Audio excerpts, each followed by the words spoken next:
Ganesh Balakrishnan. I am the co-founder of Flathead Shoes. We make casual all-day sneakers for the Indian tropical climate and use cases for the Indian urban tribe.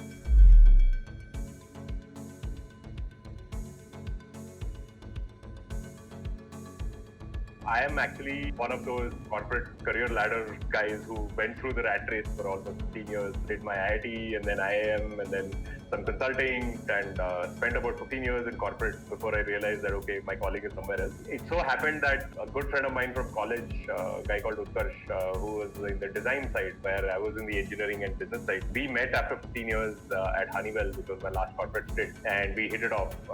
And since then, since 2013, I've been on the entrepreneurial journey. Both of us, we started a mobile payments app called Momo before this. It was in 2013 when 3G had launched. It was a mobile payment that you could do at restaurants, retail stores, and toll roads and so on. We were first of its kind here.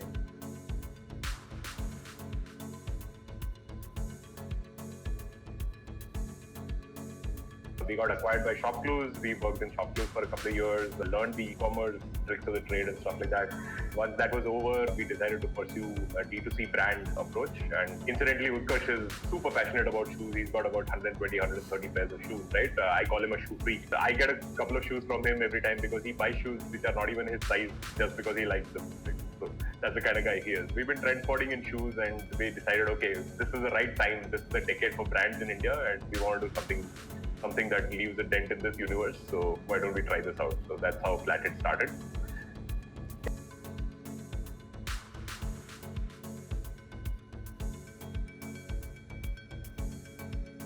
Very early stages for D2C brands in general. People are just starting to get exposed to concept of premium brands and what they have to offer. So discoverability is definitely one big challenge. Usual Facebook, Instagram, Google route, but beyond that, how do you reach out to our right audience? In the early stages, we also had a lot of road shows that we used to do to get customers to touch and feel our shoes, try our shoes on and so on. But the pandemic obviously has put a stop to that. We really have to figure out new avenues of reaching out to our audiences and talking to them and engaging with them. That is one big challenge. In general, for D2C brands, I think trust building is one big area that is always a challenge. How do you convince a customer to shell out a premium for a shoe that they've never heard of or for a product that they've never heard of, if you will. So that is definitely one big challenge that we normally have. As we grow, there is a balance between, because we are a product company, we are not a tech company. Our resources are also finitely scalable. You cannot assume a huge inventory risk and then try to figure out if demand is going to come. That doesn't work. You have to balance supply and demand at all points in time. As your demand ramps up, you will have to keep ramping up your supplier base and your inventories as well. So there's a balancing act that you need to play at all times. So generally, managing working capital, managing inventory is all part of the whole growth story, right? And given this whole huge uncertainties that the pandemic has brought through over the last 2 years, by the way, we launched only 4 months before the pandemic hit. We launched in November 2019. So we barely had our feet on the ground before this happened. It has been a very interesting journey, if you will. There are lots of ups and downs, staring at the bottom of the barrel and survival all the way to now we don't have enough shoes to sell. What do we do now, right? So those happening. But that's startup life, yeah. That's how you enjoy it. But yeah, growth challenges definitely in terms of discoverability, in terms of building trust and getting customers to try our shoes on and talk about us. So evangelism is the other part. Once post-purchase, how do you get customers to start talking and evangelizing your brand so that other people come to hear about you? So those are typical challenges that we come.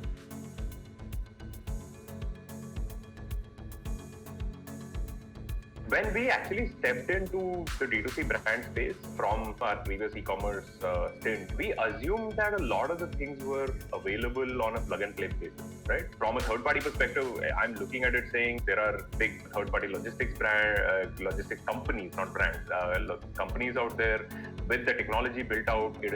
It should be just a simple matter of getting some API integrations done and get your store going. But in practice, when we actually got into it, it was a very different world. You actually had to build a lot of manual interventions. And as we started growing in terms of scale and order volume, those technology challenges started becoming quite onerous. And it was surprising to see that the technology play was not really built out the way we thought it would have been. And because most of the scale third-party logistics players have grown with the Flipkarts and the Amazons of the world in India, they are built for marketplace models, right? D2C brands have a very different challenge. D2C brands need customer experience on top priority, right? Top means top. You need to have the right way to address customer issues, all the way from the customer purchasing the product to getting the delivery done with a delight factor. If I commit that I'll deliver the shoe to you in 3 days, it should be there in 1 day, right? So there is a delight factor there. Once you get the shoe, if there is an issue with the experience, you have to act really fast, get things done in terms of returns, exchanges, refunds, all that stuff.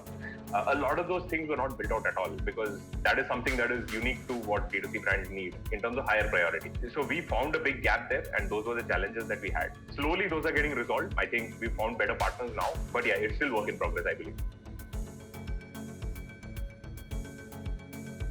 I think there is no single playbook yet built for D2C brands to succeed in India. We are just building the playbook as we go along, to be honest. For us, at least in the early stages, what is very critical is to experiment with as many things as possible and then try to figure out what works. So we have actually a significant amount of our budgets allocated and resources in terms of people allocated to experimentation at all points in time, right? Whether it is marketing, whether it is supplier development, whether it is product development, there are multiple initiatives going on at all points in time, and one portion of people's time and money is dedicated to doing experiments.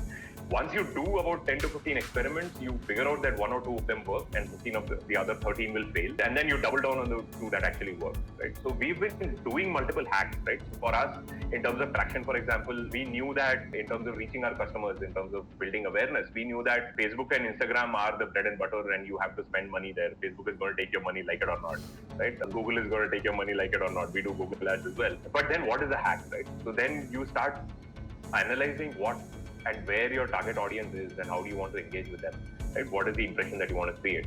Our target audience is the Indian work tribe because we started out with shoes that are all-day sneakers that are suitable for work and fun environments, right? So these are sober enough that you can wear at work, stylish enough for casual dressing at work kind of a use case. So then you say, okay, where does the work tribe actually hang out? What is the context that they affiliate with the most? And what we found out that LinkedIn is one of the biggest channels there.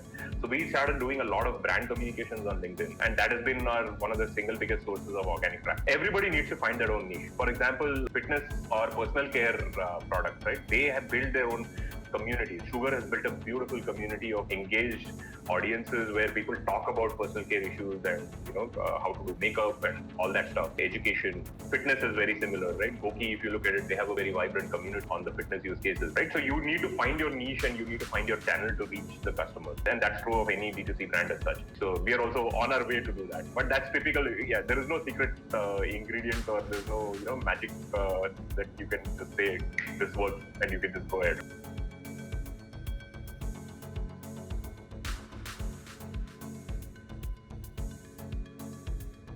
In terms of engagement with the right audiences, I think modern commerce has done a great job. People are now used to shopping online, and that has accelerated during the pandemic as well. So over the last couple of years, it has really picked up in the not just the early adopter audience, but also in the next set of audiences who are starting to come online. They have moved very quickly from information to social to commerce. That has happened, that has accelerated quite a bit. We have seen a lot of audiences from the tier 2, tier 3 cities in terms of geography coming and engaging with us over the last couple of years. Geo obviously has played a big role in that, but also engines and platforms that enable you to do this. There is Shopify or WooCommerce that enables you to create these websites where you can just, without knowing any coding, you can just create a website that looks great and start selling products. You need to get a good premium feel to your website, and that can be done very quickly. Second, in terms of your inventory warehousing and fulfillment and stuff like that, there are players like WhereIQ, there are other logistic players who come in and who actually have the technology and the physical infrastructure built out for us to very quickly come in and start moving. This is what I talked about in the first question as well, when you said what are the things that we face as fulfillment challenges, right? These pieces are starting to get built out, and it's a great initiative for D2C brands because the focus now can be a lot more on customer experience in general. All these things are enablers for us to go and create an overall customer experience and overall customer service perspective, if you will, and build the right community and build the right audience. Combine this with, as you said, engagement in terms of social commerce, in terms of just micro influencers and small icons, even if not big celebs. Previously, advertising was all about big celebs, right? Now it is more about influencers, social icons, ambassadors in your right audience, target audience, going and doing this. Even the big cinema industry has been disrupted by the Netflixes and Amazon Primes of the world. They have come in and created, even YouTube, right? So, like if you look at what TVF and AIB are doing, right? It's a completely different way of looking at that industry as well. And there is a lot more engagement. There is a lot more affinity that is there with the audience that they have. So you can do a lot more things with brands when you associate with them, right? So there is huge opportunity there to play around with.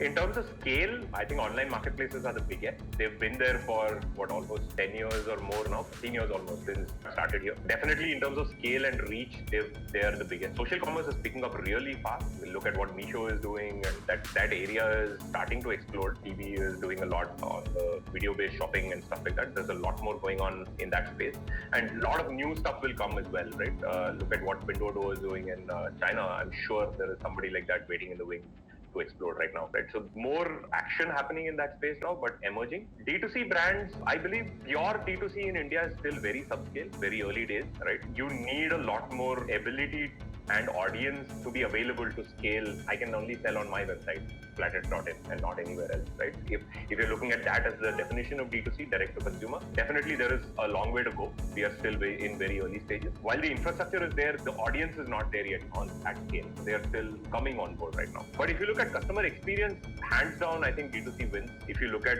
superior experience and connect with the consumer, a lot more tighter conversations, addressing consumer feedback and helping solve problems, and taking that feedback and developing products and variants based on what the customers need. I think D2C is doing a great job there. You work across categories, whether it is food and beverage, personal care, fashion, right? Anywhere, you will see a lot more of this happening. We, in fact, do co-creation with our customers, right?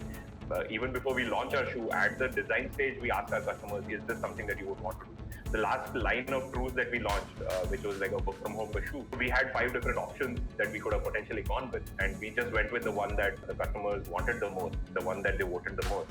And that one we actually sold out when the production was just starting in the factory on pre-orders itself, right? So there is a lot more of that close consumer connect and experience that you can do on D2C, which you cannot do on a marketplace, because marketplace, you open casual shoes on Myntra, there are 17,000 shoes. How are you going to differentiate? How are you going to tell your story? How are you going to, how are you going to talk to your customer in a much more effective way? That's very hard to do on marketplace.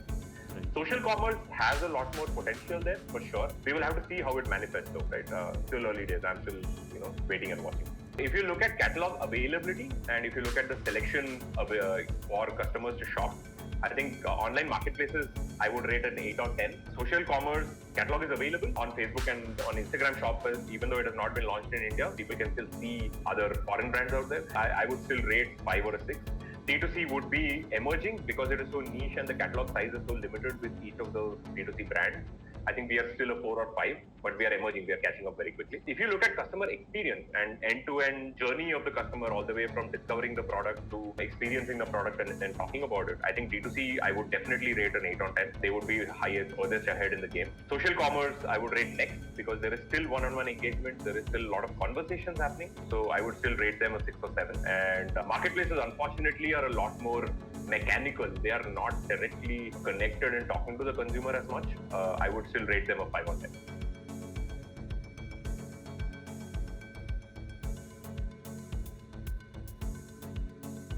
Demand intelligence is probably on a 7 or 8 or 10 for us. Because as I said, as a D2C brand, you have to balance supply and demand very closely. You need to know very quickly what is selling, what is not, so that you can start inventorizing right.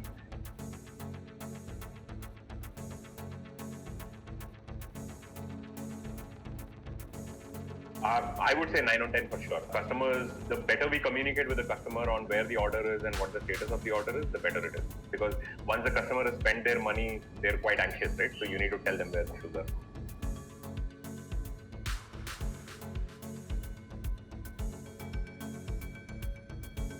Confirmation pages being branded is essential.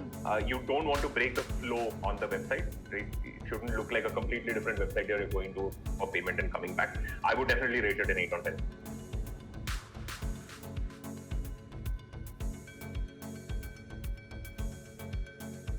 I think specifically talking about how VeryIQ plays and in general what technology is required for D2C brands, I think the experience of post-purchase where customers have a seamless way of tracking their order, getting communications about the order, and then after that, if you have to initiate exchanges or refunds, continuous communication, that piece has been very broken until we reached out and worked with VeryIQ. I think the combination of the fact that they are technology first and also operationally efficient is great, right?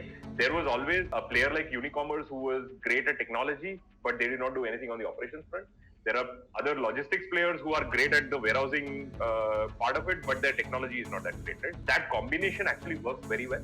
And especially brands like us who are just starting out, right? We, in terms of daily order velocity and stuff like that, we are not like what Myntra does, right? Nowhere near there. If you look at the large e-commerce based logistics providers, they are tuned to those kind of volumes. They don't pay attention to people like us. We are the long tail for them. Whereas if you look at, which is why we are not able to deliver a superior customer experience, even if we want to. People like VeryIQ enable us to do that. That is on the fulfillment part. Similarly, there are folks like WebEngage and CleverTap on the customer intelligence and analysis part. You talk about the Yellow Messenger guys, you talk about Delight Chat in terms of customer engagement on your website and stuff like that, and ticketing systems, Zendesk, Freshdesk. They do a beautiful job of creating the entire experience for you. I believe that technology is essential. That is the only way a brand can deliver a superior experience.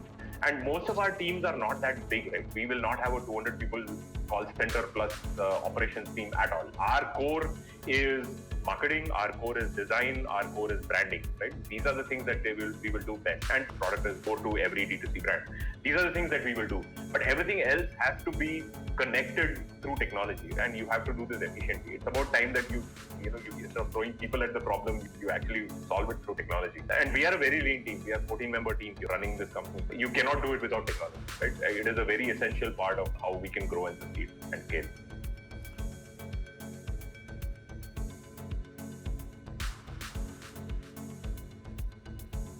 I think over the last year itself, a lot of purchasing behavior for online shoppers has changed. People are a lot more sensitive towards comfort, a lot more sensitive towards hygiene and health. So generally patterns have changed. People are talking a lot more about sustainability. People are talking about health and wellness a lot more.